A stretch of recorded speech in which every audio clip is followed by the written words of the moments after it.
সালমান শাহ মইরা গেছে, এই দেশের কয়েকটা মেয়ে গলায় রশি ঝুলায়। সালমান শাহ কি তোর খালু? তো সালমান শাহ মরছে, তুই বলবি কেন? কত বড় পোড়া কপাল! কারণ ভালোবাসে ওনারে, এক ফোঁটা ভালোবাসার ছিটে ফোঁটা তুমি পেয়েছো। ছোট্ট মেয়েটা রাতে ভাত খায় না, আম্মু খাও, বলে না, আব্বু অফিস থেকে আসুক, আব্বুর কুলে বসে একসাথে খাবো। ওই ছোট্ট বাচ্চাটার হৃদয়ে বাবার জন্য ভালোবাসা ঢুকাই দিল কে? চিল যখন মুরগির বাচ্চা ছৌ মেরে নিতে আসে, মা মুরগিটা জানে জীবনেও চিলের হাত থেকে বাঁচাতে পারে না, তারপর লাভ দিয়ে যুদ্ধ করতে যায়। ওই ছোট্ট মুরগির ছানাটার জন্য মা মুরগিটার হৃদয়ে ভালোবাসা ঢুকাই দিল কে? বন্যার পানিতে আমি নিজে পত্রিকার হেডিং এ পড়েছি, বাচ্চা বেঁচে গেল, মরে গেল মা। বালতির মধ্যে বাচ্চাটারে তুলে মা পানি খাইতে খাইতে, গলা পানি, পানি খাইতে খাইতে শেষ, নাকের উপরে পানি উঠে গেছে, মা শেষ, কিন্তু বালতির মধ্যে বাচ্চাটা ছিল, বাচ্চাটারে শক্ত করে ধরে রেখেছিল বালতিটা, বাচ্চা মরে নাই। আহা, এই বাচ্চাটার জন্য এই মায়ের হৃদয়ে ভালোবাসা ঢুকাই দিল কে? এক ফোঁটা ভালোবাসার ছিটে ফোঁটা তুমি পেয়েছো। এক ফোঁটা ভালোবাসার ছিটে ফোঁটা নমুনা যদি এমন হয়, যার মধ্যে তিনি 99 টুকরা ভালোবাসা রেখেছে, তার ভালোবাসা বেশি না কম? আরো জোরে, বেশি না কম? এজন্য আল্লাহ বললেন, লা তাকনাতু মির রাহমাতিল্লাহি ইন্নাল্লাহা ইয়াগফিরুদ যুনুবা জামিআ ইন্নাহু হুয়াল গফুরুর রহিম। খবরদার, তুমি গুনাহ করেছো, অন্যায় করেছো, তোমার গুনাহ যত বেশি হোক, আমার দয়া তার চাইতেও বেশি। ঠিক কি না? আমাদের পাপ যদি হয় খালের পানির সমান, বিলের পানির সমান, আমার আল্লাহর দয়া সাগরের পানির সমান। আমার পাপ যদি হয় পাহাড়ের সমান, আমার আল্লাহর দয়া আকাশের সমান। তাই না? আমরা কি পাপ করছি? পাপ নাই কার কার? পাপ করেন নাই, অন্যায় করেন নাই, এরকম আল্লাহর ওলি পাকন দিয়ে কে কে আসতে কি আছে না পাপ? বিষ্ণু বলেন, কুল্লুকুম খাত্তাউন, তোমরা সবাই পাপী, ওয়া খায়রুল খাত্তাইন আত-তাওয়াবুন। আর এই পাপীদের মধ্যে সবচেয়ে ভালো পাপী যে পাপ করার পরেই তাওবা করে। এজন্য রহমতের দরজা, ভালোবাসার দরজা, ক্ষমার দরজা আমাদের জন্য খোলা আছে না নাই? বনি ইসরাইলের এক আবেদ শত শত বছর আল্লাহর ইবাদত করেছে, তাহাজ্জুদ করেছে। কিয়ামতের দিন আল্লাহ ওই ইবাদতকারীকে বলবেন, উদখুলিল জান্নাতা বিরহমাতি, go to the paradise with my mercy. এই আল্লাহর ওলি, আমার দয়ায় আর ভালোবাসায় জান্নাতে ঢুকে যাও। সে বলবে, আল্লাহ, ইবাদত তো কম করি নাই, তাহাজ্জুদ তো কম করি নাই, তো তোমার দয়া আর ভালোবাসায় জান্নাতে যাওয়া লাগবে কেন? বলবি আমালি, আমি আমার আমল দিয়ে যেতে চাই। আল্লাহ বলবেন, চাই, এত আমল করেছো তুমি, ঠিক আছে, আমার সাথে যেহেতু হিসাব করতে চাও, চলো একটা হিসাব করি। তোমার সব আমল নামা এক পাল্লায় দাও, আর তোমাকে যে দুটি চোখ দিয়ে নাজ নেয়ামত দেখার সুযোগ করে দিয়েছি, একটা চোখ আর এক পাল্লায় দাও, ওজন করো। ওজন করে দেখা যাবে মুহূর্তের মধ্যে চোখের পাল্লাটা ভারী হয়ে গেছে। আল্লাহ বলবে, হিসাব করতে চাইছিল না, এই যে হিসাব। এবার হিসাব বলে, তুই এখন জাহান্নামে যাবি। কই যাবি? কই যাবি? এবার আল্লাহর ওলিকে আল্লাহ মাহফুসাই দোয়া হচ্ছে, আল্লাহ, আমি জাহান্নামে যেতে পারবো না, আল্লাহ তুমি দয়া করে, মায়া করে, মাফ করে আমার জান্নাত দিয়ে দাও। আল্লাহ বলবে, এই তো এখন বুঝতে পারছো, তুমি আমার দয়া ছাড়া, আমার ভালোবাসা ছাড়া কেউ কোনোদিন জান্নাতে ঢুকতে পারবে?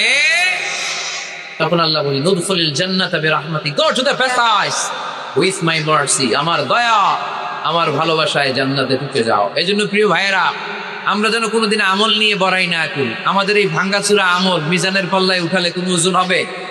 চিল্লায় বলেন, হবে? আমরা কি আল্লাহর কাছে বিচার চাই না দয়া চাই? সেদিন যদি আল্লাহ বিচার করে, আমাদের খবর আছে, মান নুকিশা উযযিবা। আল্লাহ যদি বিচার করে, সে জাহান্নামী হবে, আর আল্লাহ যদি দয়া করে, তারা জান্নাতি বানায় দিবে কে? রোজ হাসরে আল্লাহ আমার করুণা বিচার, আল্লাহ করুণা বিচার করেন।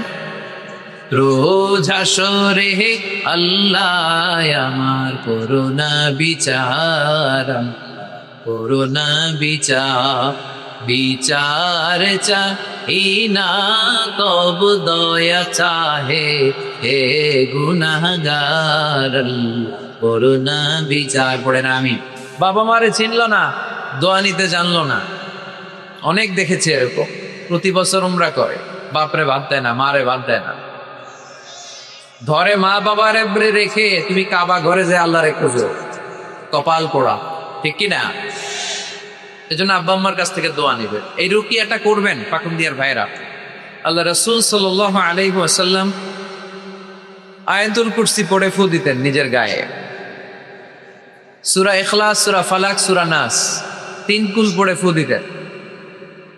সূরা ফাতিহা পড়ে ফু দিতেন। এগুলো পড়ে হাত দুটো মিলাবেন, হাতে ফু দিয়ে মাথা থেকে পা পর্যন্ত মাসাই করবেন। It's a protection from your Lord. জিন ভূতের আসর, ব্ল্যাক ম্যাজিক, জাদুটোনা, বান মারা, এগুলো আছে নাকি পাকুন্দিয়ায়? কি বলেন এগুলোর আপনারা? বান মারে? হ্যাঁ, ঝাড়ু মারে, দারু, জাদু, ঝাড়ু, জাদু, ঝাড়ু, যাই হোক, এগুলো কিন্তু মারে, বান মারে, জাদু টোনা করে, ব্ল্যাক ম্যাজিক করে। এগুলো থেকে আমাদের সোনামণিদেরকে আমরা প্রোটেকশন করাবো কিভাবে? ওদেরকে শিখাই দিবি সূরা ফাতিহা পড়ে, আয়াতুল কুরসি পড়ে, 3 কুল পড়ে তুমি হাতের মধ্যে ফু দিবা।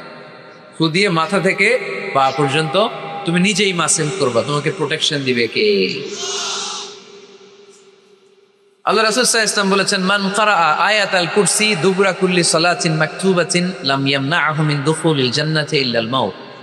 প্রত্যেক ফরজ সালাতের পরে যে ব্যক্তি আয়াতুল কুরসি তেলাওয়াত করবে, তার জান্নাতে যাওয়ার ক্ষেত্রে আর কোনো ব্লক বা বাধা নাই, একটা জিনিস ছাড়া, সেটা হচ্ছে মরণ, মৃত্যু। লোকটা মরে না তাই জান্নাতে যায় না, মরলেই জান্নাত। এই জন্য আজকে থেকে সূরা ফাতিহা বেশি বেশি পড়বেন। তো সাইয়েদনা আবু সাঈদ আল খুদরি রাদিয়াল্লাহু তাআলা আনহু বর্ণনা করেন, আমরা একবার মরুভূমিতে সফর করছিলাম, হঠাৎ দেখলাম মানুষের জটলা ডিঙিয়ে ভেতরে যেয়ে দেখি এক লোক শুয়ে আছে, আর অন্য লোকেরা মন্ত্র পড়ে ফু দিচ্ছে। উল্টা পাল্টা মন্ত্র পড়ে ফু দেয় না? সুমন্তর সু, কালী কুত্তার গু। আমরা ছোটবেলায় শুনতাম বাচ্চারা এরকম সুমন্তর সুমন্তর সুমন্তর সু, কালী কুত্তার। তো এগুলো পড়ে ওরা মন্ত্র পড়তো। তো উনি যে দেখলেন কি কি মন্ত্র পড়ে এই লোককে ফু দিচ্ছে, উনি বললেন কি হয়েছে? সবাই বলল আমাদের নেতা সাইয়্যিদুল হাইমানি গোত্র, এই গোত্রের নেতা সাপ কামড় দিয়েছে, বিষে এমন নীলাপ হয়েছে যেমন মনে হয় মারা যাবে। কি করা যাবে? তোমরা কি কোনো রুকিয়া ঝাড়ফুঁক জানো? উনি বললেন জানি। তাহলে আসো একটু ঝাড়ফুঁক করো। উনি বলল শর্ত আছে, আমাদেরকে ছাগল দিতে হবে, 1 পাল ছাগল। আরেক বর্ণনায় এসেছে 30টারও অধিক ছাগল।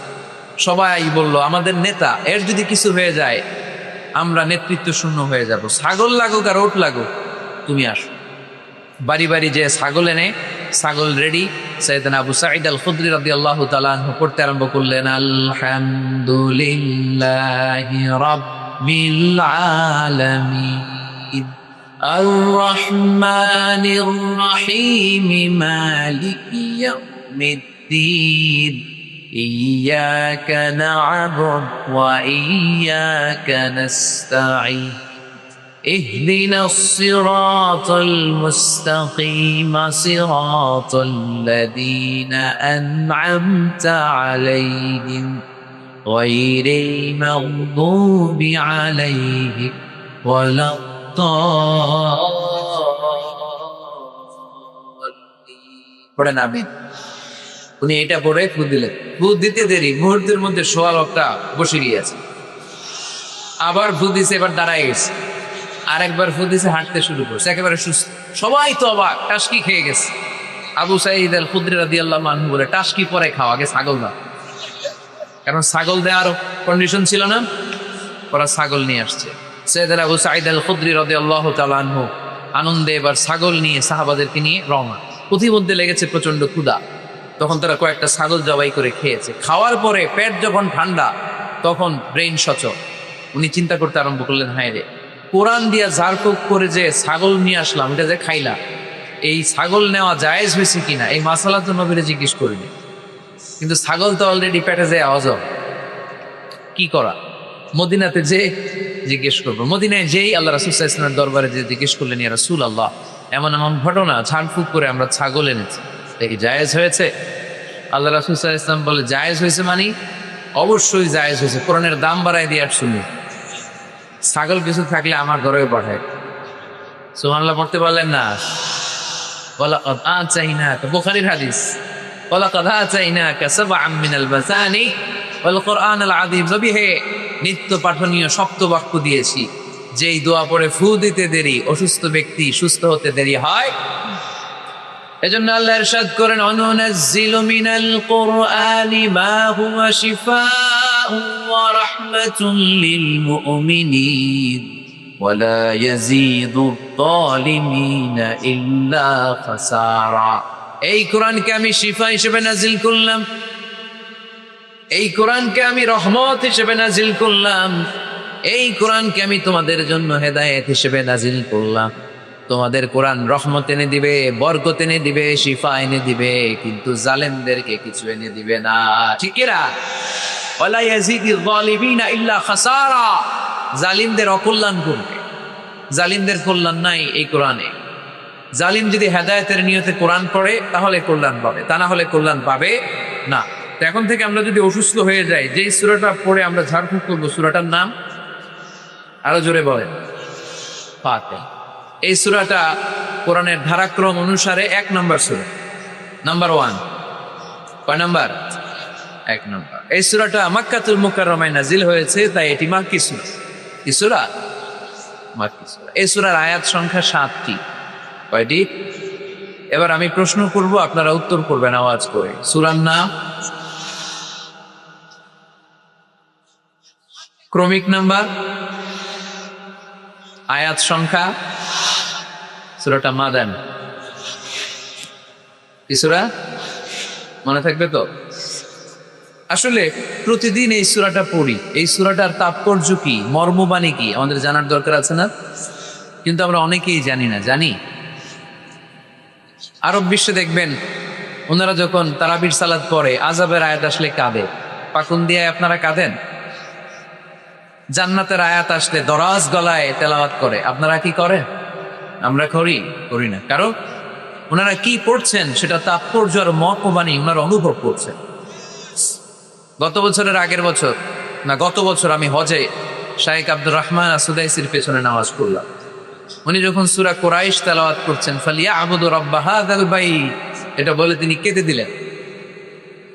কারণ উনি অর্থ বুঝতে পেরেছেন, আয়াতের অর্থ ফালিয়াবুদু রাব্বা হাযাল বাইত, এই কাবা ঘরের মালিক আল্লাহর ইবাদত করো, এই ঘরের রবের ইবাদত করো। আর ওই ঘরের সামনে দাঁড়িয়ে উনি ইমাম, উনি ওই ঘরের সামনেই দাঁড়ানো আর করতেছে এই ঘরের রবের ইবাদত করো। এটা যখন অনুভব করলেন, উনি আর নিজেকে ধরে রাখতে পারলেন, উনি কান্না জুড়ে দিলেন। উনার পেছনে আমরাও কাঁদতে লাগলাম, কারণ ইমাম যেদিকে মুসল্লিও, উনিও কাঁদে, আমরাও কাঁদি, কারণ অর্থ বুঝতেছি তো। আবার জান্নাতের আয়াত আসলে এমন সুরের ঝংকার তুলে তিনি তেলাওয়াত করে, মনে হচ্ছে যেন এখনই উপর থেকে রহমত নাজিল হচ্ছে। ঠিক কিনা? আমরা যখন তারাবির সালাত পড়ি, আমাদের কখন যে আযাবের আয়াত গেল, কখন যে জান্নাত গেল, আর কোন দিক দিয়ে জাহান্নাম গেল, কোন দিক দিয়ে ইউসুফ নবীর কাহিনী গেল, কোন দিক দিয়ে আমার নবীর ঘটনা গেল, কিছু টের পাই।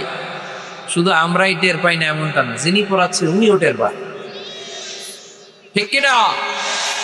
এজন্য আমাদের চোখ দিয়ে দাঁড় দাঁড় করে পানি নামে না, আমরা অশ্রুসিক্ত হই না। জান্নাতের আয়াত আসলে আমাদের মজা লাগে না, কোরআনটারে মজা লাগাইতে হবে। ঠিক কিনা? বুঝতে হবে মাতৃভাষায়। স্মার্টফোন ইউজ করেন কারা কারা দেখি? করে সবাই স্মার্ট, দেখি এত স্মার্ট মানুষ এখানে থাকে। তো এই স্মার্টফোনের ভেতরে কিন্তু কোরআনের অ্যাপস ডাউনলোড করা যায়। কোরআনের অ্যাপস ডাউনলোড করবেন, করে আপনি পড়বেন, যা বলার আল্লাহ সব বলে দিয়েছে, নতুন করে আর কিছু বলবে না। বলবে? এই কোরআন শুরু হয়েছে বিসমিল্লাহির রহমানির রহিম দিয়ে, বা দিয়ে, আর শেষ হয়েছে যে সূরা দিয়ে, সূরাটার নাম সূরাতুন নাস। ওই সূরার শেষ আয়াতটি এরকম, মিনাল জিন্নাতি ওয়ান নাস, শেষে সিন। বা আর সিন মিলালে কি হয়?